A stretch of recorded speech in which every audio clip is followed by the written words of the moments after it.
Si escucha una opinión, dato o corriente de pensamiento y le genera una reflexión, está usted escuchando Puntos Suspensivos. Puntos Suspensivos.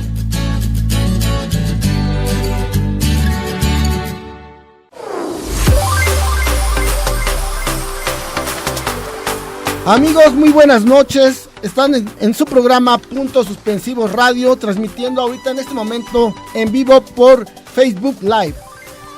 Hoy, siendo 12 de febrero, quiero agradecer a cada una de las personas que están aquí en la mesa conmigo compartiendo. También antes mando un saludo a nuestro amigo Roberto, que desde donde esté bien. El Muy torito, bien. ¿no? ¿Dónde? También, en el torombolo, sí.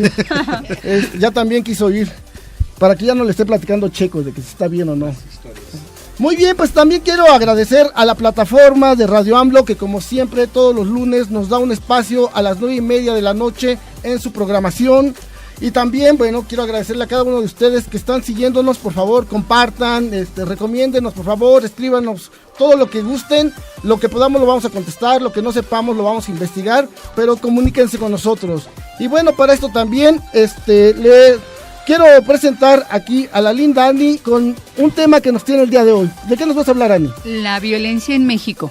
Muy bien, la violencia. A la linda Mirel, ¿qué nos traes para hoy? Un reportaje sobre las mariposas monarcas. Muy bien, el buen Checomen, ¿qué nos traes? Vamos a hablarle de deportes. Eso. También, mi querido, mi primo Paco Hernández. El manual del político siniestro. Empieza a temblar. Bien. Y bueno, y mi gran amigo Miguel Aguilar, ¿de qué nos vas a hablar el día de hoy? Pues vamos a hablar de educación. A ver qué tal. Ahí está, pues bueno, tenemos un programa muy completo que les hemos preparado con mucho cariño y dedicación para ustedes. Bueno, y para empezar, antes que nada, les vamos a dar los medios para que se comuniquen con nosotros, teléfono y redes sociales. Adelante, Miren. Bueno, amigos, el número es 55 64 25 13 74 y las redes 55 64 25 13 74. Y estamos transmitiendo en Facebook, búsquenos como Puntos Suspensivos Radio. ¿Por Twitter en dónde, primo? También por Twitter, ¿no? @puntosuspensivo radio. Eso. Muy bien, pues vamos a dar inicio a este programa. Agradezco nuevamente que nos estén acompañando y vamos directamente a las noticias, las más comentadas. A 7 meses del socavón en Paso Express, nadie ha sido sancionado. El 12 de julio de 2017 fallecieron Juan Mena López y su hijo Juan Mena Romero al caer en un socavón que se formó en el Paso Express de Cuernavaca, obra de la Secretaría de Comunicaciones y Transportes, y en la que se denunciaron múltiples irregularidades. Después de 7 meses de investigaciones, no hay ninguna suspensión, destitución, inhabilitación o multas para las autoridades involucradas. El expediente de Odebrecht en poder de la PGR, Morena.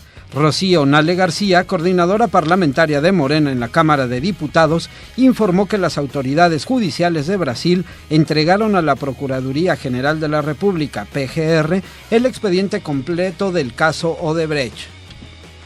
El gobierno de Veracruz es acusado de comprar a sobreprecio 296,000 litros de leche, acusa Morena.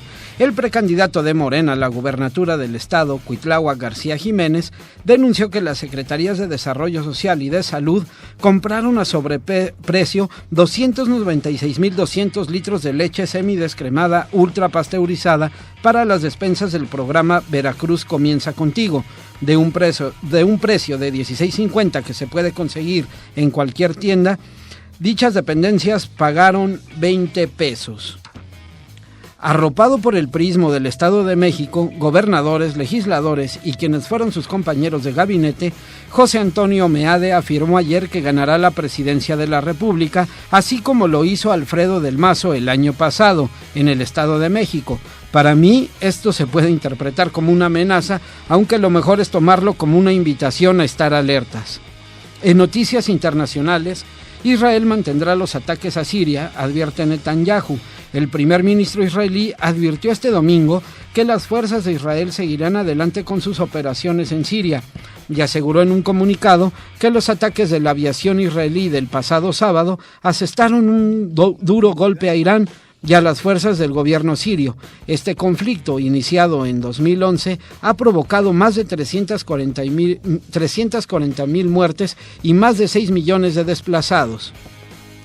La situación en Cataluña sigue pendiente. Aún no se resuelve la investidura del candidato propuesto por el Parlament, el líder de Junts per Catalunya, Carles Puigdemont, quien ha advertido hoy al gobierno del PP, a los socialistas y a Ciudadanos que a pesar de todo lo que hacen para hacer frente al independentismo, los ciudadanos libres de Cataluña les acabarán pasando pacíficamente por encima. En contraparte, el portavoz del gobierno, Íñigo Méndez de Vigo, declaró que el 155 permanecerá hasta que haga falta, hasta que haya un gobierno de acuerdo al estatuto. Hasta aquí las noticias. Muy bien, pues ha llegado el momento de ir a este primer corte y regresamos con la linda Ani Serena.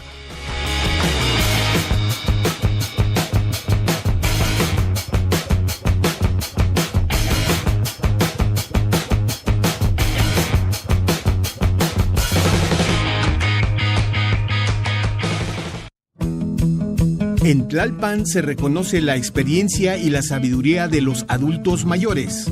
Por ello, apoyamos su integración para darles los incentivos apropiados, fortaleciendo 70 colectivos de personas adultas mayores y ofrecerles la atención que requieren con paseos, convivencias, actividades físicas, cursos de capacitación, talleres, ferias, entre muchas actividades más. Nuestra prioridad es quienes más lo necesitan. En Tlalpan, caminando juntos en tierra firme.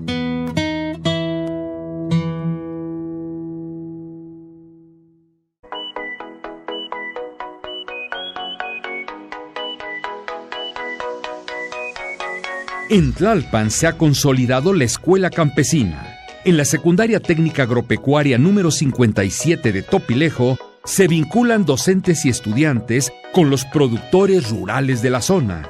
Este proyecto se promovió por la administración de la Delegación de Tlalpan al enlazar a la Universidad de Chapingo y la Universidad Autónoma Metropolitana Unidad Xochimilco y lograr diseñar 22 módulos de capacitación que permitirán incrementar la productividad. En Tlalpan, caminando juntos en tierra firme.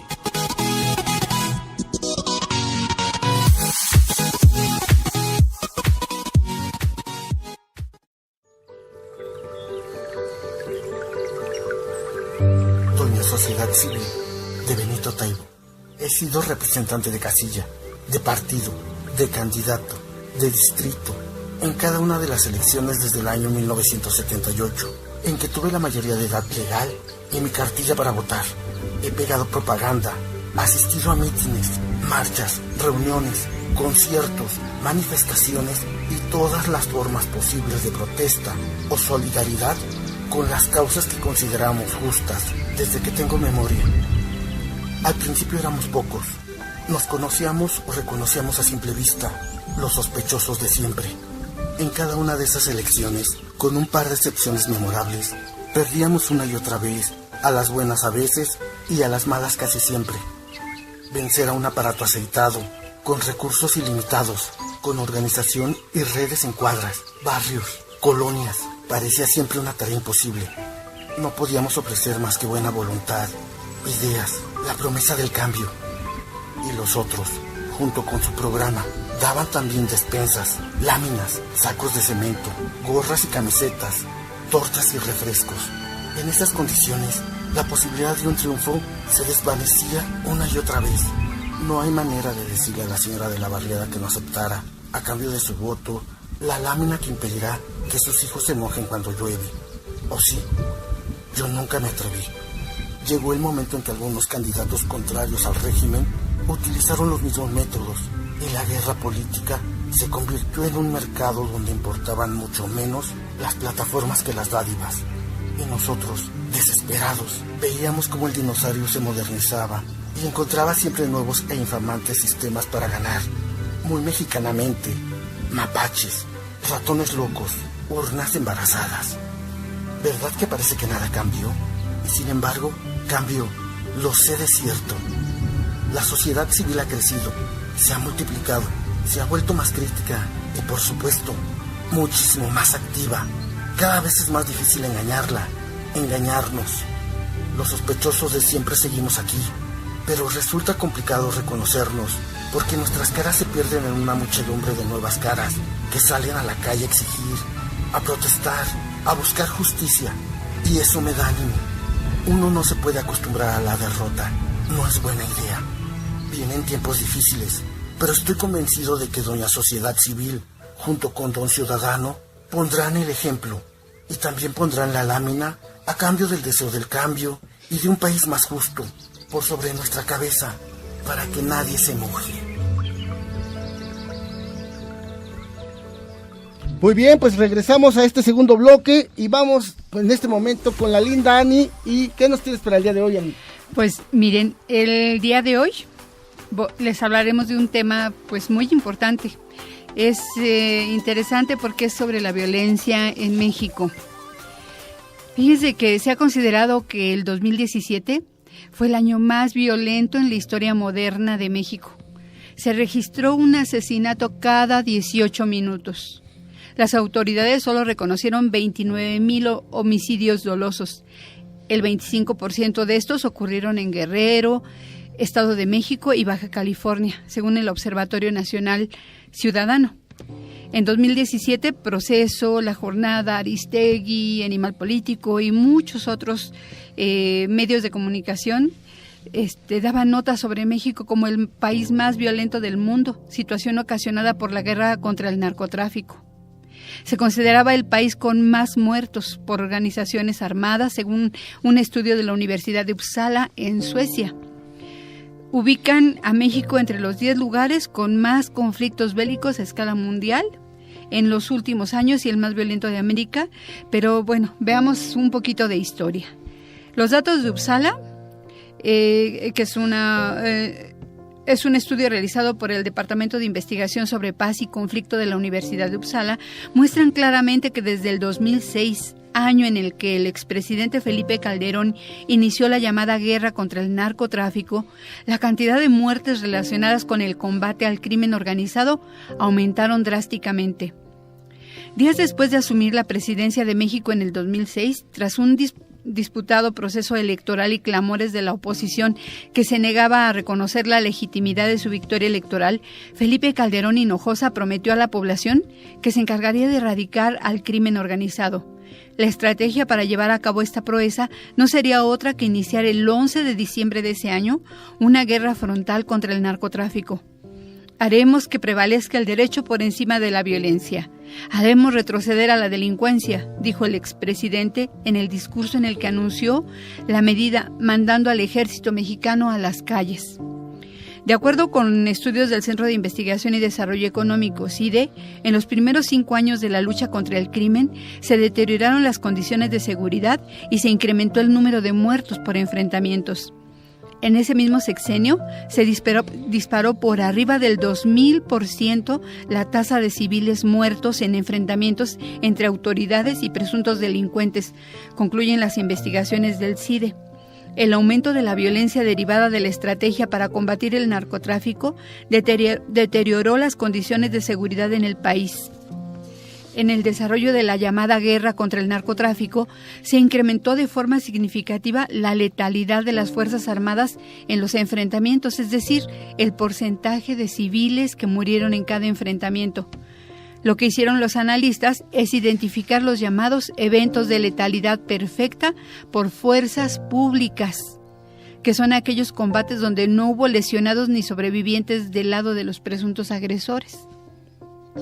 Estas cifras sugieren que la guerra contra el crimen organizado en México es cada vez más letal y costosa, medida por el número de pérdidas de vidas humanas. Por otra parte, los especialistas del CIDE advirtieron que desde hace al menos 5 años existe opacidad en cuanto a los datos oficiales de homicidios vinculados con el crimen organizado. La única estadística oficial que se dio a conocer en el 2012 correspondía a los periodos de los años 2007 al 2011. En 2007, más de 29,000 asesinatos en México, 671 fueron feminicidios. Bueno, en 2017 fue el año con más violencia en la historia reciente del país. y se consideran entonces 29.168 homicidios dolosos. Lo estoy repitiendo porque es un dato muy importante, de los cuales 671 fueron feminicidios. Datos que por primera vez se están dando a conocer.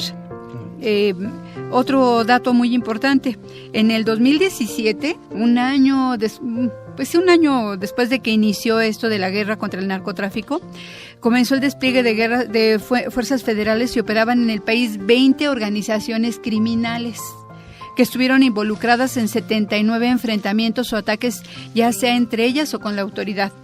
3 años después, estamos hablando del 2011, ya se encontraban en operación 200 grupos criminales que solo en ese año estuvieron implicados en más de 1,000 enfrentamientos.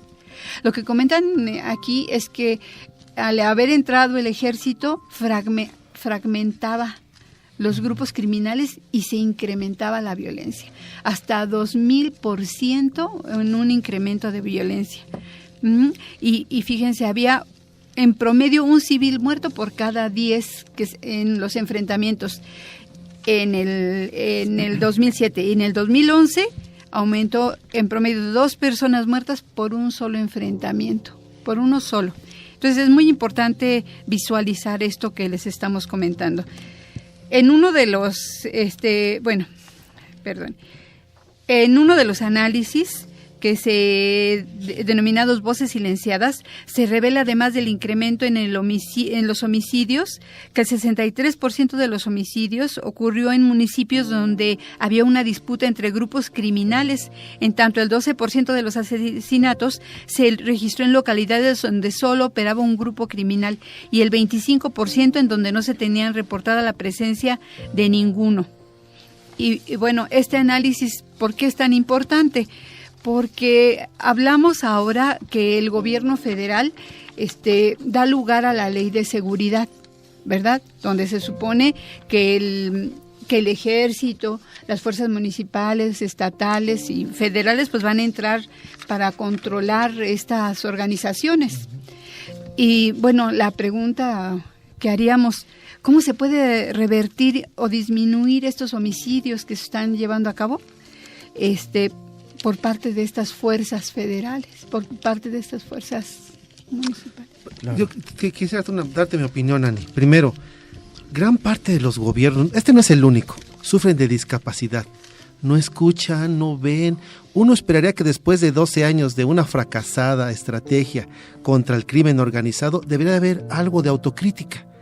Si durante el gobierno de Calderón se le ocurrió echar, como le dicen, le pegó al avispero, sacar el ejército, y hoy vemos las consecuencias, debería de haber algo de autocrítica y haber modificado esa estrategia, pero no pasó. Y como bien tú lo dices, la ley de seguridad interna, lejos de contribuir, parece que lo va a pervertir aún más. Y finalmente, mi punto de vista es que para todo esto parece ser que lo que no se quiere es buscar las causas. Decía Yunes, se están matando entre grupos armados, siguen siendo humanos, señores. No porque sean narcotraficantes, son aparte, viven en otro país, del país de los narcos, y entre ellos se matan, y cuando se maten todos se va a acabar el problema. Es una lógica tonta, superficial y reduccionista. Se debe buscar las causas por qué las personas se dedican al narco. Porque un joven, en lugar de ir a la escuela, toma un arma y se le es más fácil tener 500 pesos al día que va a lograrlos luego, vaya. Hay que estudiar las causas, ¿no? Además de eso, Paco, fíjate que yo donde pongo el dedo, pues, o el punto que yo quiero destacar es sobre todo, pues, en la falta de empatía de toda esta gente, porque primero son víctimas, luego revictimizan a los propios muertos, ¿no? A lo que le llaman el daño colateral, ¿no?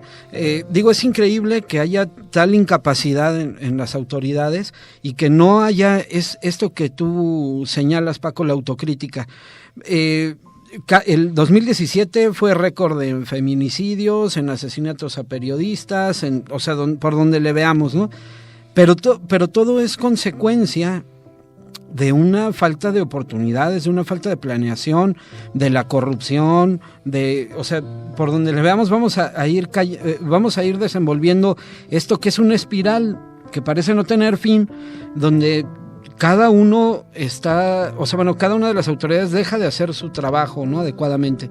Me parece que no va a cambiar esto en cuanto a la violencia si no se toman otro tipo de medidas, ¿no? Si no se corta de raíz, pues, el hecho o sea, hay muchas propuestas. Se ha hablado de legalizar parcialmente las drogas, se habla de combatir, o sea, que haya oportunidades para jóvenes, y hay muchas ideas. Parece ser que la constante es no escucho, no veo y me paso por encima a quien sea, ¿no?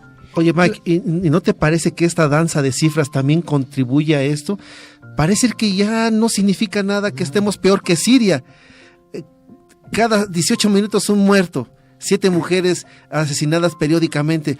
Ya no parece tener sentido las cifras. 8,000, 5,000, 10,000, 20,000. Solo la ahondamos y parece que el Estado no le preocupa mucho estas cifras porque parece que nada más rebunda en el asunto, nada más. Claro, ¿no? Y ¿sabes qué? O sea, desde decir, no, es que aquí no hay guerra, ¿no? O sea, aquí estamos combatiendo al narcotráfico, pero, oye, digo, o sea, ¿cuántos más hay? Porque mueren casi 30,000 en un año y no acaban, o sea...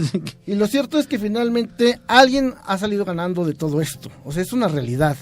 Alguien está atrás de todo esto, ¿no? Que promueve incluso esta división, este temor en el pueblo. Un claro ejemplo, por decirlo así, nada más de un estado ahorita, digo Michoacán, por ejemplo, ¿no? ¿Qué se hizo realmente? Se intervino, se arrestó a los autodefensas también, a la tuta, y Michoacán, igual que todos los demás estados, está peor que antes, Está peor, no ha habido realmente, lo único que hemos perdido todos es la verdad, es la sociedad, hay más sangre, más terror, más miedo. Bueno, y yo también quería comentarles en lo que dice Mike, que es una incapacidad. Yo pienso que a veces no es tanto una incapacidad, también puede considerarse como una estrategia, ¿no? Claro. Ahora, lo triste, y voy a disentir de ti, primo, es que finalmente a todos les afecta. Al más poderoso, al más pobre, tarde o temprano el narco le termina pegando a todos. Por eso me sorprende la ceguera y la sordera de los gobiernos. Por favor, está fracasando todo. Tenemos que recombinar todo esto, ¿no? Y escuchar a todo mundo. Sí, es increíble que no se den cuenta que en vez de ir mejorando la situación, la empeoran, ¿no? Decisión tras decisión. Es decir, la ley está... Va a terminar por darle en la torre, ¿no? Pero fíjate, aparentemente sí, todos perdemos. A la larga, vaya. Sí, no, y sí tienen razón. Sin embargo, ahorita que decía Héctor, alguien se salió ganando, bueno, y puso el caso de Michoacán. Pues sí, el fiscal que enviaron a Michoacán salió ganando, ¿no? Porque ahora está dirigiendo X. O sea, digo, eso es lo increíble, ¿no? Que se van rolando los puestos, las cosas no cambian y termina perdiendo la población, ¿no? Sí, y también una cifra, pues que parece de terror, ¿no? Ahorita oficialmente se han reconocido 234,996 homicidios dolosos. ¿Desde qué periodo? Desde el 2006 hasta la fecha. 12 años. Ajá. Sí, sin embargo, corre el riesgo ahorita en el sexenio de Peña Nieto de rebasarlo.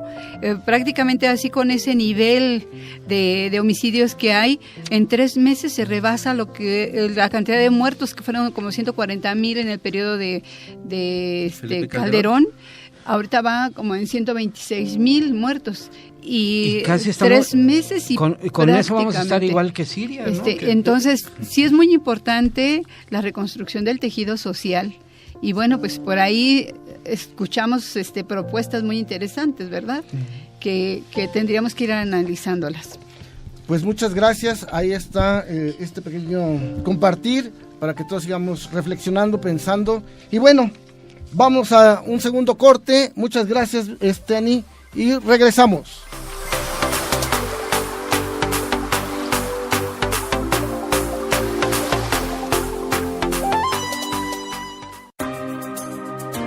La actual administración de Tlalpan entregó obras de infraestructura en San Miguel y Santo Tomás Ajusco con un valor de 45 millones, beneficiando a más de 50,000 habitantes. Con un total de 150 millones, se entregaron obras de infraestructura para los 9 pueblos originarios de la parte alta de la delegación de Tlalpan. realizándose mejoras en escuelas, construcción urbana y obras de mantenimiento en la red de agua potable, destacándose la Escuela Leyes de Reforma del 57, al inaugurarse las nuevas aulas para el mejoramiento de las condiciones de estudio de los 900 alumnos, además del mantenimiento de baños y pasillos.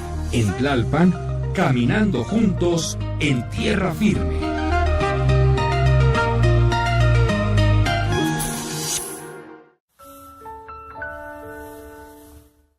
El amor es como una droga.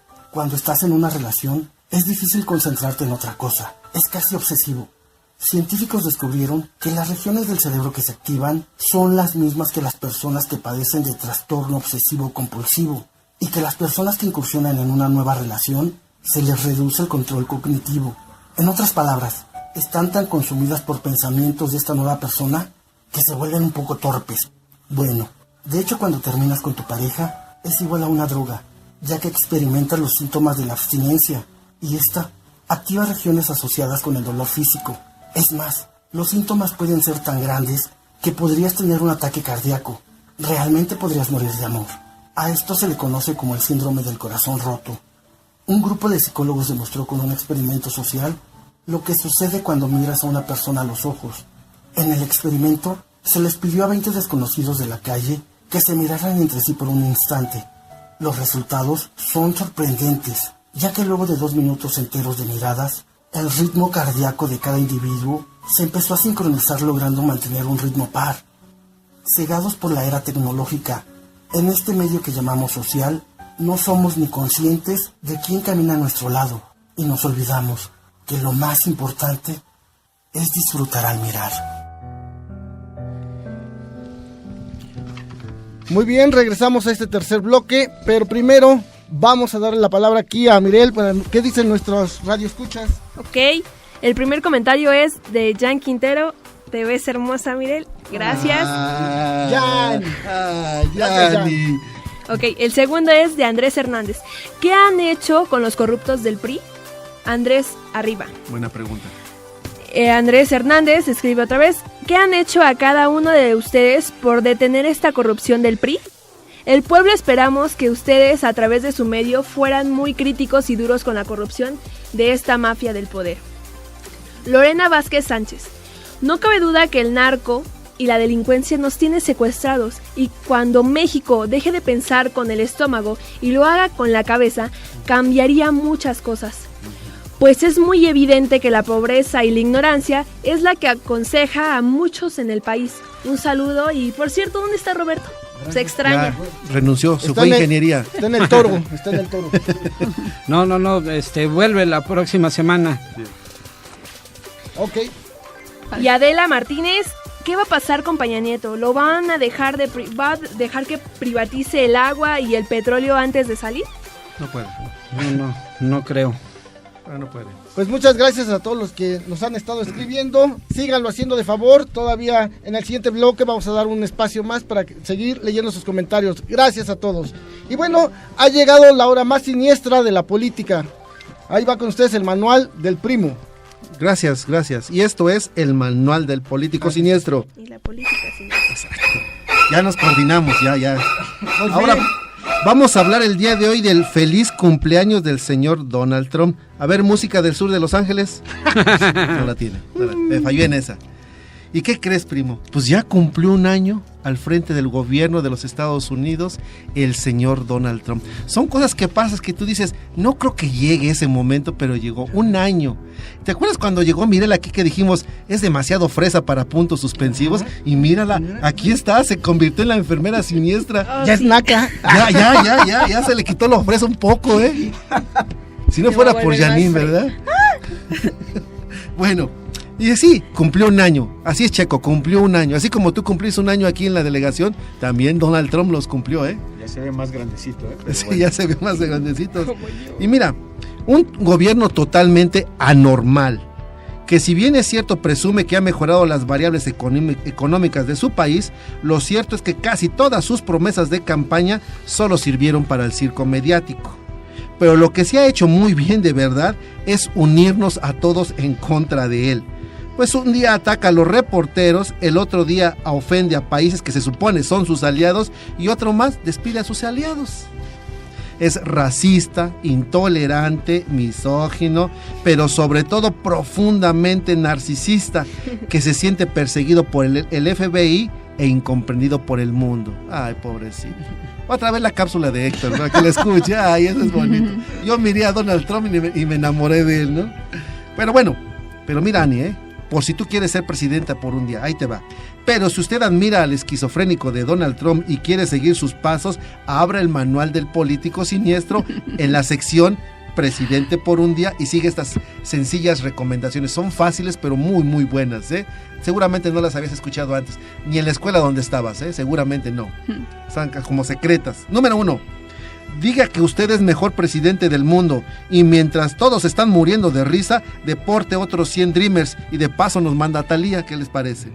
Número 2, vamos a renegociar el Tratado de Libre Comercio. ¿Qué le parece esta? A ver, Mike, ¿qué te parece esto? Que nos den a Noam Chomsky y a Michio Kaku y nosotros le damos a la Chupitos, Carmen Salinas y hasta Pati Chapoy. ¿Cómo? ¿Está bien, no? No, está bien. Estará buena, ¿no? Y se van a ir rayados, además. Y una vez a la Bozo, ¿no? No, de pilón le damos si quieres a Laura de América, a la Bozo si quieres, aunque no es de aquí, pero se las damos. Y a Checo. Rayados y estrellados. Ok. Número 3. Pongan sus embajadas en San Gregorio Xochimilco para que sientan lo que sentimos nosotros con los temblores, ya que ni Mancera les hará caso. Así el personal de las embajadas harán que lo que usted diga. Imagínate los temblorcitos, ¿no? Para que adoren a Dios en tierra de indios. Y sí somos indios, la verdad. Número 4. Corra a todo su personal de seguridad. Mejor ponga a su yerno y a su hija en su gabinete. De cualquier manera, todo lo iban a hacer mal, de cualquier forma, ¿no? El resultado iba a ser malo. Número 5. No deje por ningún motivo que gentuza que viven de los shithole entren a su país. Mejor contrate a su familia. Su yerno está muy bien, es gente muy preparada que habla con los rusos, ¿no? Número 6. Ponga en práctica la campaña Armas por Hambre. Dele armas al Estado Islámico y el resto del pueblo que nos vaya del carajo. Número 7. Y si todo falla, échele la culpa a los rusos y también a Checo. Falta más, porque al Estado Islámico se la regresan. Sí, hoy que está de moda echarle la culpa a todos los rusos. O sea, ¿te acuerdas, Checo, en los años 70? Todo era culpa de los rusos. Otra vez viene la onda. Son como retro, ¿verdad, Dani? Uh-huh. Otra vez los rusos. Y si nos encanta también los venezolanos, total. No sabemos dónde está Venezuela ni qué hacen en Venezuela, pero yo lo odio, ¿no? Remóntate a la película de Rocky cuando pelea contra el ruso. ¿Contra el ruso, te acuerdas? Drago. Ya desde entonces, ¿verdad? A Drago, sí, cierto. ¿Qué no era Roberto? No. Se parece, ¿no? Güero los dos, ¿no? Y bueno, y hasta aquí del manual del político siniestro que le recomienda a las señoras que vigilen que sus esposos no se gasten el presupuesto en cerveza. ¿Cómo es eso, oiga? No puede ser. Mejor que se lo den a los políticos, ellos sí ganan muy poquito. Sí, por eso tienen que robar, no tienen casi lana. Y hasta aquí del manual del político siniestro. Gracias, primo. Pues muchas gracias, primo. Gracias al dúo siniestro. Y bueno, vámonos ahora a la parte deportiva con mi querido Checo Men. Así es, compañeros, muy buenas noches. ¿Y qué les parece, hablando de rusos? México sí va al Mundial de Rusia. Vamos a mandar a varios, ojalá si pierden o si no ganan el Mundial se queden por allá por lo menos trabajando. Oye, si Checo, no en Siberia. Checo, pues hay 4 representando a México, iba a ser mexicanos, pero no, ninguno lo es. 4 mexicanos ahorita en las Olimpiadas de Invierno, ¿eh? Uh-huh. El único que parece mexicano, así como yo, Prieto, igual que yo, nació en México, pero lo adoptaron en Canadá, no habla español, y los otros 3 no son mexicanos, se nacionalizaron y representan a México, que les vaya muy bien, por claro cierto. Que sí, han de traer la bandera nada más y ya. Okay. Eso es lo importante. Bueno, y hablando ahora de fútbol americano, Kansas City enfrentará a los Carneros en la CDMX. Los Jefes de Kansas City enfrentarán a los Carneros de Los Ángeles en partido de la que la NFL realizará en el 2018 en la Ciudad de México, informó el comisionado Roger Goodell. Goodell indicó que la liga podría contemplar en el futuro realizar partidos en otras ciudades como Guadalajara o Monterrey, pero señaló que por ahora disfrutan solo en la Ciudad de México porque han tenido una gran acogida. En noviembre del 2017, la NFL y la Secretaría de Turismo de México anunciaron un acuerdo para jugar 3 partidos de la temporada regular entre 2019 y 2021. El acuerdo anterior cubría los juegos 2016 a 2018. En las últimas 2 temporadas hemos visto la extraordinaria pasión que existe por el fútbol americano de la NFL en México, agregó Godel. En un comunicado, el presidente de los Carneros, Stanley Kroc, mostró su alegría en que su equipo visite la Ciudad de México en temporada regular. El sur de California y México comparten fuertes lazos históricos y culturales. En este juego se brindará la oportunidad de celebrar la conexión especial entre estas dos regiones, dijo el presidente de los Carneros. México tiene una de las mayores bases de aficionados de la NFL en el mundo y estamos muy contentos de llevar a los Carneros. La fecha y hora del juego se determinarán junto con el lanzamiento del calendario de la NFL en esta primavera. ¿Cómo ven? Oye, Checo, pero tengo la impresión de que va a ir un montón de aficionados al fútbol americano, pero a los Carneros y a Kansas City me cuesta trabajo pensar que hay mucha audiencia para ellos. Vas a creer, aunque no lo puedo cuantificar o demostrar, pero sí los jefes de Kansas City en niveles, digamos que colegiales o infantiles, tienen seguidores. Sí. Muy pocos, pero a lo mejor porque no son tan renombrados, pero ahora que han hecho una buena campaña, yo creo que el traer este tipo de equipos va a demostrar la NFL si vale la pena poner un equipo aquí en México, porque es la tendencia. Oye, Checo, pero digo, hay una gran comunidad que gusta de este deporte, ¿no? Pero ¿por qué siempre pasará así como desapercibido? O sea, bueno, ya sabemos que aquí en México el fútbol, ¿no? Pero el soccer, pues. Pero realmente el americano tiene muchos aficionados, ¿no? En todos los niveles. No, en realidad hay demasiados seguidores y de hecho hay muchos equipos que aunque no los vemos, pero sí, por ejemplo, pues aquí el campo de Vaqueritos, que yo ya le cambiaría el nombre, yo le pondría el de Guerreritos, porque trae los colores de Guerreros Aztecas. De hecho, el encargado del campo es exjugador y juega máster en Guerreros Aztecas. Entonces, finalmente te imaginas, dices, pues no hay muchos seguidores, sí hay una cantidad, sobre todo el Poli y la universidad se dieron a la tarea de difundir el fútbol americano. Muchos de los jugadores, a lo mejor ahorita ya se abre la expectativa, ¿no? Como en el fútbol soccer, de que quisieran ser profesionales, pero ten por seguro, como decían en el fútbol aquí en México, un buen jugador de fútbol siempre termina una carrera profesional. Y ese es el ejemplo, no nada más aquí en México, sino también en Estados Unidos. Oye, las chicas, por ejemplo, aquí, ¿cómo van? O sea, ¿tienen algún quería yo comentar de unos equipos, yo he observado, no me sé los nombres, pero sí observo que hay equipos femeniles de fútbol americano. Y pues de verdad, qué envidia, porque tienen muy buena condición las chicas. Fíjate que en la UNAM, por ejemplo, las prepas tienen equipo femenil. Yo tengo un sobrino, Alex, su hija juega en Prepa 5 y y bien, o sea, tiene nivel. ¿Su nivel te gusta? Pues no soy muy fan del americano, pero sí he tenido oportunidad de ir a partidos así de Guerreros Azteca y la verdad es que algo que hay que destacar del fútbol americano es que es un deporte que fomenta mucho los valores. Sobre más que otros, por ejemplo el básquet, muchos valores que la verdad me quedé muy impresionada y eso sí me gustó bastante. Sobre todo la unidad familiar, porque aunque no lo creas, bueno, pues yo apoyé a mi hija para jugar bikini y ya bikini de manera semiprofesional aquí en México, ya hay cerca de 20 equipos. Pero explícanos, ¿qué es?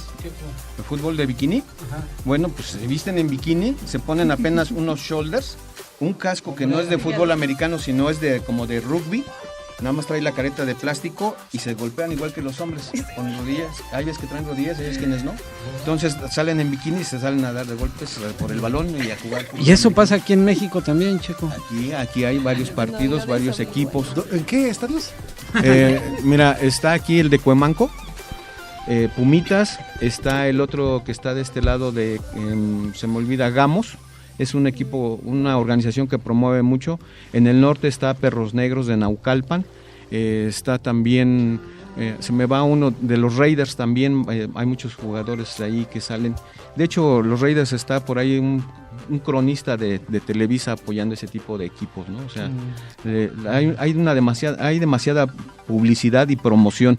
Y bueno, pues tenemos ahí por ahí el periódico El Gráfico, que se da la tarea de sacar a las muchachas con sus equipos y todo, para hacer una difusión personal, ya no tanto del deporte, pero sí está difundido ya en gran forma. Eso es en ese de bikini, que es de golpeo y de contacto. Hay quienes, mujeres, se equipan como los hombres, y también de 11 contra 11. Hay fútbol que le llaman arena, que es de 7, también femenil. Está el tochito bandera, que es poner unos, que le llaman pañuelos, ahora son unas tiras con un pantalón o un cinturón que los ajuste, y bueno, pues el chiste es quitarlos, y ahí para la jugada. No hay contacto, entre comillas, tan fuerte, pero sí lo llega a ver cuando buscan el balón, y hay este tipo de partidos mixtos también. Pues ahí está, mira, pues... Nada más quisiera dejar sobre la mesa, a mí me gusta el fútbol americano y quiero regresar al fútbol americano a ese punto. De hecho tengo 2 clavículas fracturadas por eso, pero quisiera regresar al punto de que dice John Ackerman. John Ackerman nació en Estados Unidos, ya está nacionalizado mexicano. Él dice que es un deporte muy violento y muy capitalista. Lo dejo sobre la mesa. Pues, pero finalmente, como deporte y como lo que dice la compañera, es realmente una reunión familiar, porque en fin, no tienen los mismos logros que el fútbol soccer, ¿eh? En el fútbol soccer como que hay un poquito más de envidia, a veces que se van los compadres y los hombres al partido, y las mujeres a veces se quedan en otro lugar, no siempre va la familia a ver el partido. Hay demasiada fraternidad dentro del equipo, muchos bastantes valores que en otros deportes, por ejemplo, el que yo estoy en el básquet, la verdad no se dan, y sí es como envidiable este tipo de deportes que lo fomentan bastante. Bueno, pero valdría la pena también analizar ese comentario, porque efectivamente, o sea, aquí en México cuando menos, bueno, es que Estados Unidos acapara, ¿no? En ese sentido, y para variar, pues hasta ahí en el deporte, ¿no? Lo mismo hace, por ejemplo, yo escuché un debate hace poco sobre la Serie Mundial, o sea, pero ¿por qué le llaman Mundial si nada más juegan equipos de Estados Unidos, ¿no? O sea, es todo un tema, vale la pena como que analizar y sacar hebras. Sí, la verdad es que esos gringos a todos les sacan varo y todo quiere ser negocio, ¿no? Pero lo importante es, bueno, rescatar, como dicen, ¿no? Estos valores, todas las cosas buenas que sí existen y seguirlas fomentando. Pues muchas gracias, mi querido Checo, gracias por esta sección deportiva muy completa, y bueno, ahí está una opción más para todos nuestros ciberescuchas. Pueden entrarle también, hombres y mujeres, a este gran deporte. Bueno, llegó el momento de irnos al tercer corte y regresamos.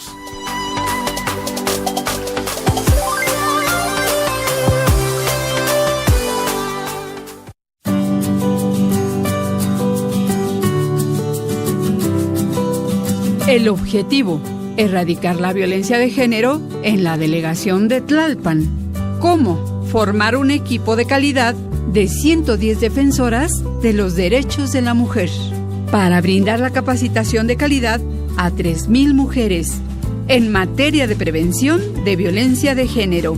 Si vives algún tipo de violencia por ser mujer, intégrate y defiende tus derechos. En Tlalpan, caminando juntos en tierra firme.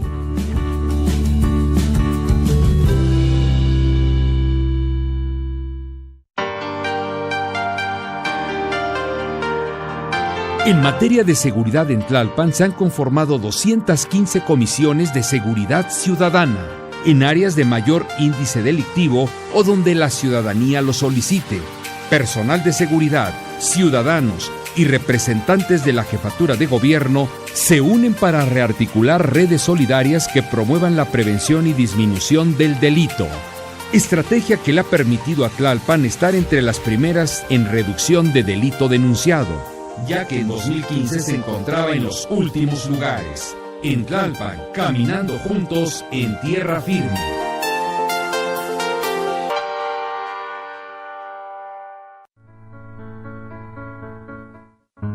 Muchas grandes mentes hablaron de este sentimiento, desde filósofos o escritores hasta hermosas canciones se han hecho sobre este tema. Pero en sí, ¿qué es el amor? En el 380 a.C., Platón en su simposio El Banquete cita a Aristófanes, que es el primero que intenta dar sentido a esta palabra. Este dice que en el principio los humanos eran esféricos, que tenían 4 brazos, 4 piernas y 2 cabezas, pero estos atentaron contra Zeus, queriendo obtener el mismo poder que un dios. Zeus, como castigo, Los dividió a la mitad, teniendo humanos con 2 manos, 2 piernas y una cabeza. El castigo consistía en que toda su vida estarían tristes, condenados a buscar a su otra mitad por todo el mundo. De este relato surgió la expresión media naranja.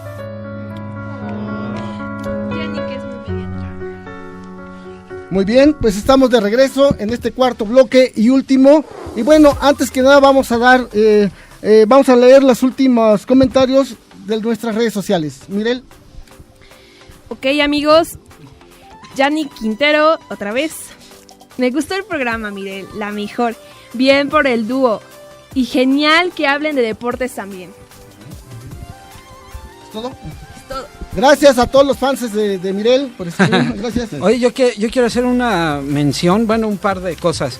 Primero, que hoy recordamos a Julio Cortázar, que un día como hoy, en 1984, murió, dejándonos un gran legado. Y además quiero enviar un abrazo especial y muy fuerte hasta Barcelona, mi amigo David Lara, que hace un par de días tuvo una dolorosa pérdida, y vaya, pues un abrazo y un saludo hasta allá. También, perdón, recordé también un día como hoy nació Joaquín Sabina, ¿eh? También, mira. Sí. Bueno, pues muy bien, ahí está. Ok, pues bueno, ha llegado el momento de escuchar a la linda Mirel, que por ahí te fuiste a pasear. Queremos que nos platiques cómo te fue, qué nos recomiendas. Ok, miren, estoy muy emocionada, tengo una información muy padre, y es que ayer me fui al santuario de la mariposa monarca, como ven. Y créanme que es una de las experiencias más bonitas que he tenido. Déjenme les cuento. Este tour comienza subiendo una montaña y observando los maravillosos paisajes del Valle de Bravo. Un ambiente fresco y lleno de paz es el que nos otorga este hermoso paseo. Ah, pero eso sí, cansado el asunto. Llevábamos 700 metros de altura y aún no habíamos llegado. El guía nos decía que nos faltaba ya poco, pero créanme que ese poco se me hacía eterno. Hasta el fin llegamos a la última subida de las 20,000 que dimos. El guía nos dijo que guardáramos silencio. De pronto empecé a escuchar un montón de aleteos provenientes de unos enormes árboles de oyamel. Las hojas de los árboles estaban pintados de colores como gris y naranja, en forma de racimos que formaban en los árboles, siendo estas las mariposas. Era una vista impresionante. Cuando salió el sol y de pronto todas las mariposas empezaron a volar. Unas incluso se posaban en ti. Me sentí con tanta alegría y regocijo al ver a las mariposas con tanta paz, sin que nadie en ese momento atentara contra su vida y el lugar donde estaban. Así que amigos, bueno, pues yo les hago una invitación para que no se pierdan esta magnífica experiencia. El santuario al que fui se llama Piedra Errada, es antes de llegar a Valle de Bravo, partiendo de Toluca. ¿Cómo ven? Wow, pues la verdad increíble. Son de esos momentos como mágicos en la vida, ¿no? Que uno se puede dar. Son cosas bonitas. No, y además vale mucho la pena hacer ese paseo. La verdad es impresionante el proceso de las mariposas. O sea, todo el camino que recorren es impresionante, ¿no? Y la verdad es que pues es de los tesoros naturales que tenemos aún. Cada año va disminuyendo el número de mariposas que hacen el viaje, y la verdad es que el deterioro en los bosques, la tala y todo va disminuyendo este número, pero de verdad es impresionante el poder estar ahí y ver este fenómeno natural que vale mucho la pena conocer, y está bien cerca además. Sí, y no nada más es ahí, también por ejemplo en Angangueo y en otros lugares, y es muy importante su conservación, ir y seguir las indicaciones tal como nos los dicen las personas que están a cargo de esas reservas. No traerse mariposas. No traerse mariposas. Sí. Y además también pues observar cómo está detalada la región, porque cada vez hay mayor tala ilegal, y pues debiéramos de ponernos de acuerdo para pedir que eso no continúe, aunque son muy poderosos esos grupos de talamontes. Claro, y sobre todo pues sí, como dices, hacer conciencia sobre todo esto, porque pues las mariposas monarca han disminuido hasta ahorita, y de verdad que, o sea, te quedas impresionada al ver cuántas maripositas andan ahí, y cómo es la gente, ¿no? Que no, porque las mariposas igual pues juegan un rol importante en el ecosistema, y que debemos de beneficiarlo y no perjudicarlo, ¿no? Claro. Muy bien. Muchas gracias, Muriel, y ojalá pues ahí que te sigamos esperando con más reportajes de todos los lugares que vas y visitas. Gracias. Que nos lleve, ¿no? Sí, también nos lleven, sí. Aquí para que le dan viáticos el aquí doctor en puntos Siniestro se sensibilice, porque todo lo que tiene que ver con amor y mariposas, como que nada más en el estómago. Sí. Ok, pues muchas gracias, Miguel. Diarrea. Bueno, y ahora vámonos ya a la parte seria con mi querido amigo Miguel. ¿Qué tema nos traes el día de hoy, Miguel? Pues mira, vamos a hablar de educación superior, derecho o privilegio. En estos días se están llevando a cabo los procesos de admisión a nivel superior en la Ciudad de México. Como cada año, la Universidad Nacional Autónoma de México y el Instituto Politécnico Nacional publican sus convocatorias. Siendo ambas instituciones las de mayor historia, es natural que sean también las de mayor demanda. Muchos jóvenes sueñan con pertenecer a cualquiera de estas dos instituciones y emprender así una carrera profesional. No obstante, hay otras opciones dignas que están en construcción de su propia historia. La Universidad Autónoma Metropolitana, la Universidad Autónoma de la Ciudad de México son ejemplos de ello, y no cabe duda que poco a poco se están consolidando. Sin embargo, no podemos dejar de ver la cantidad de aspirantes rechazados en las instituciones de mayor demanda y cómo las otras escuelas públicas que son opción no se dan abasto. De tal forma que año con año hay un déficit en las aspiraciones de miles y miles de jóvenes. Hay distintas opiniones del tema. Algunos piensan que si el joven es buen estudiante, seguro obtendrá un lugar. Es decir, si te preparas, si eres suficientemente dedicado, lo lógico es que consigas el puntaje requerido y por ende tendrás lugar en la institución de tu preferencia. Esto es cierto, pero no implica que la matrícula crezca en proporción a la demanda. Por eso hay otros que piensan que el sistema tiene, o no nada más definido, sino calculado, el número de aspirantes a los que se les asignará un lugar. Incluso consideran que está calculado el índice de deserción y por lo tanto el número de egresados. Por otro lado, existe una relación demostrada en la que podemos ver que el índice de deserción es mayor en ciertos sectores de la población, siendo motivos económicos, geográficos, laborales, entre otros, los determinantes para el abandono de muchos jóvenes de todos los niveles y en particular de las universidades. El rechazo en la educación pública ha desencadenado el surgimiento de una serie de universidades privadas que están buscando desde el interés económico cubrir ese hueco que la educación pública no cubre. Con todo esto y tomando en cuenta que estamos en un país que según la Organización para la Cooperación y el Desarrollo Económicos es uno de los que menos invierte en cada estudiante y con un presupuesto de alrededor del 5% del PIB en educación, apenas arribita del promedio de los miembros de la OCDE. En el que escasamente el 19% de la población mexicana entre 25 y 64 años tiene estudios de educación superior, donde hasta el 2013 menos del 60% de los jóvenes de 15 a 19 años estaban inscritos en el sistema educativo y en el que la máxima casa de estudios solo acepta al 8.6% de los aspirantes. Yo pregunto, ¿la educación en México es un derecho o un privilegio? No quiero relativizar lo que dijo Ani hace rato sobre el número de asesinatos, para nada. Pero yo decía la danza de las cifras, que de repente ya no se vuelve importante de tantos números que nos dan. Uh-huh. La educación es algo grave, Mike.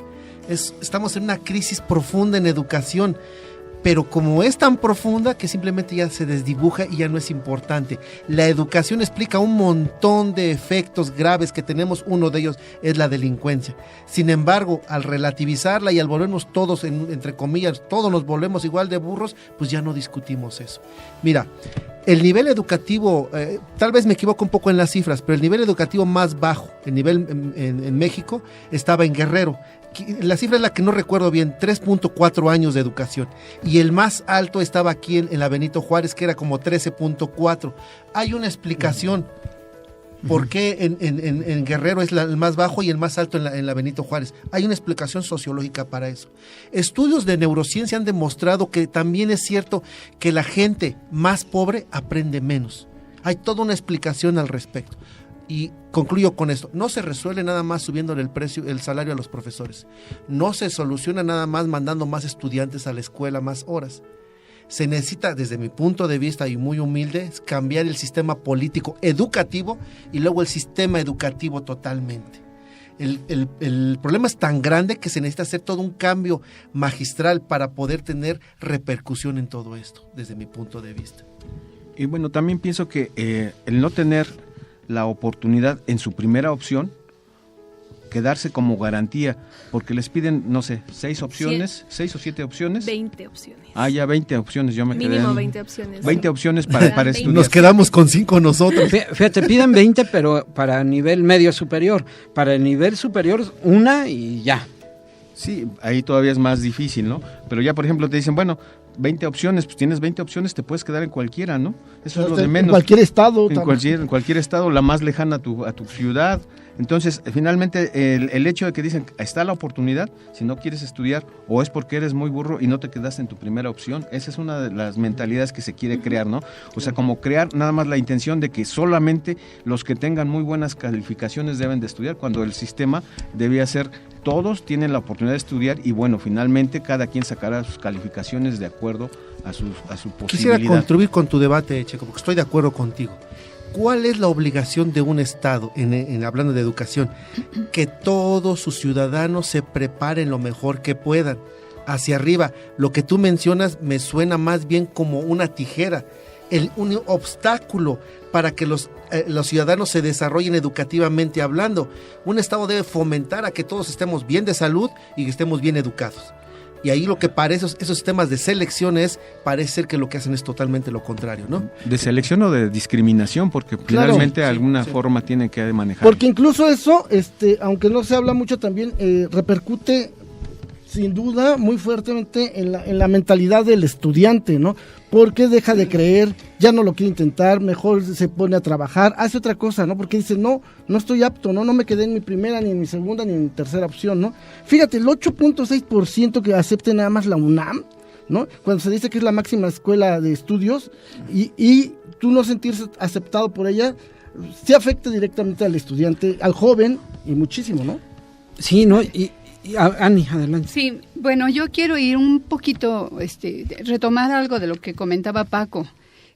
Ciertamente, el origen de todo esto es porque es una situación estructural a nivel de todo el sistema macroestructural. Sí. Y bueno, yo no me quedaría nada más en un cambio en la cuestión de la educación, sino hablamos de una gran diversidad de situaciones que se deben de modificar aquí en México. Desde, por ejemplo, los sueldos que tienen los mexicanos. Tú dirás, bueno, a ver qué tiene que ver eso de que entre a la universidad un chico. Yo pienso que el origen de que haya pocas personas que entren a la universidad no viene desde el que va de media superior a la universidad. Viene desde mucho antes, desde la primaria, más básico, desde lo más básico, porque si hablamos de la ciudad, que es donde más tenemos acceso a la universidad, bueno, pues está bien, pero si hablamos del México diverso que existe, desde muchos estados, realmente hay estados con muchísima pobreza. Aquí simplemente las familias donde el padre se va de migrante, pues abandona a familias completas, que muchas veces se tienen que dedicar al campo, y dentro de los estados hay muchos de los jóvenes que tienden a irse a las escuelas del magisterio, por ejemplo, a las escuelas rurales. A las escuelas rurales. Sin embargo, y muy lamentable, son muy atacadas por el Estado. Por ejemplo, el resultado de eso fueron los 43 desaparecidos. Sí, claro. Que no sabemos qué sucedió porque, bueno, el pensamiento, y que así lo habían vertido, es que los jóvenes, pues el lugar de escuelas rurales es semillero para que los jóvenes sean revolucionarios, ¿verdad? Y entonces, es una cuestión en donde se les ataca, pero sí es muy importante visualizarlo desde un modo más amplio, la pobreza, el narcotráfico. Todos los factores que están por ejemplo, influyendo. ¿No? Los narcotraficantes. Precisamente esos espacios, y a mí me lo contó directamente una persona que, estando en Guerrero, nos decía, pues es que no nos queda de otra, o están los narcotraficantes o está la escuela. Si en la escuela, si no tenemos acceso a la escuela, pues es muy difícil dedicarse a otra cosa, porque los rumbos de la agricultura pues están sellados, ¿no? Sí, no claro. es fácil. Y yo aquí, digamos, dividiría el tema en dos partes, ¿no? Es decir, el Estado tendría que proporcionar el acceso a la educación, y por otro lado, ¿qué calidad tendría esta educación que vas a dar, ¿no? Entonces yo creo que esas dos vertientes son muy importantes, porque finalmente resulta que no hay acceso para todos, pero luego en muchos casos la educación no es de calidad. Entonces, yo creo que son dos vertientes en las que tenemos que ver. Y efectivamente, coincido con Ani, es multifactorial el asunto, ¿no? Va desde la alimentación, desde el ingreso familiar, y así podemos ir recorriendo todo, y lo que vamos a darnos cuenta es que hay una espiral. Aquí yo me refería un poco más a las oportunidades, ¿no? Que de entrada cada chico tiene para poder ingresar a una universidad. Es triste, pues, yo desde luego sé que todos están haciendo lo que pueden en las universidades. Me consta, pues, como estudiante de la universidad, que realmente no hay, o sea, se hace con el presupuesto que dan, pero desde ahí empezamos. O sea, el promedio en la OCDE es 5%. México está con 5.2% del PIB como gasto en educación, cuando hay países que tienen el 15, el 16%, ¿no? Entonces, creo que también por ahí tenemos que empezar a ver, y caemos la corrupción y los desvíos de dinero y tal. Entonces, vamos, es un círculo vicioso que alguien tendrá que empezar a romper, ¿no? Pero quisiera, por lo que tú dices, es muy correcto. El Estado te podría contestar, es que los muchachos sí tienen 20 oportunidades o unas cuantas oportunidades para la universidad. Y no, señor, esas no son oportunidades, es una selección clasista. El más nutrido, el que tenga más dinero y el que tenga más condiciones es el que va a entrar. No necesariamente es oportunidad, es simplemente una segregación. Claro, entonces, bueno, a ver, ¿querías comentar algo, Checo? Nada más que, por ejemplo, y no se cumplen con ciertos lineamientos, porque muchas veces dicen la educación debe ser gratuita, y finalmente tú vas al Estado de México, te vas a inscribir a la UEM, que es del Estado, y tienes que pagar una cuota. Es donde a mí me parece absurdo. Por eso mucha gente del Estado de México quiere venir a estudiar al Politécnico o a la UNAM o a la UACM, porque finalmente saben que aquí sí es gratuito. Bueno, ese es otro factor, ¿va? Yo quisiera preguntarle a Mirel, porque ella hace poco hizo su examen a la preparatoria, ¿es correcto? Sí. Y dinos cómo te fue. Fui una de las rechazadas que no pudo quedarse en sus opciones. Yo sé que daban 20 opciones, para que pusieras 20 opciones, ¿no? Yo no quise, solamente puse 4, ¿no? CCH y prepa. Y lamentablemente, pues, sí te bajan mucho los ánimos, ¿no? No te hayas quedado en tu primera opción, en la que querías. Pero ahí te das cuenta cómo empiezan los dedazos, las palancas, hijos de políticos que te pusieron. Y no sé si recuerdan que hubieron 20,000 exámenes malos, mal calificados. Entonces, un ejemplo, si un chico sacaba 60 aciertos y quería prepa, se quedaba aún así si el examen estuviera mal calificado. Entonces ahí es cuando dices... Pero quisiera regresar al punto que dices, ¿cómo te sientes después? ¿Cómo te aprecias a ti mismo después de que te dicen usted no quedó en ninguna opción para la preparatoria? ¿Cómo te ves a ti misma? Y quiero poner un ejemplo, ¿te ves como una persona fracasada, la que no tiene futuro, o cómo te ves? No, yo no me veo... No, en ese momento, ¿cómo te hace sentir eso, vaya? Pues sí me puse triste, sí me puse cabizbaja, pero dije, o sea, no acabo aquí, yo sé que doy para más, y es más, voy a intentarlo, voy a decir, me voy a superar, y pues tengo lo de la radio, tengo esto, y aparte no me sentí frustrada. Pero ¿no crees que algunos compañeros puedan sentir eso? Es decir, si estoy reprobado, no valgo. Sí. No sé, estimula ese sentimiento, ¿no? Y sabes que tocas un punto bien importante, Paco, porque digo, tal vez tú tengas más datos, pero justamente en esta población que no tiene oportunidades, es más probable que se dé, por ejemplo, un embarazo en las chicas adolescentes, consumo de drogas, en fin.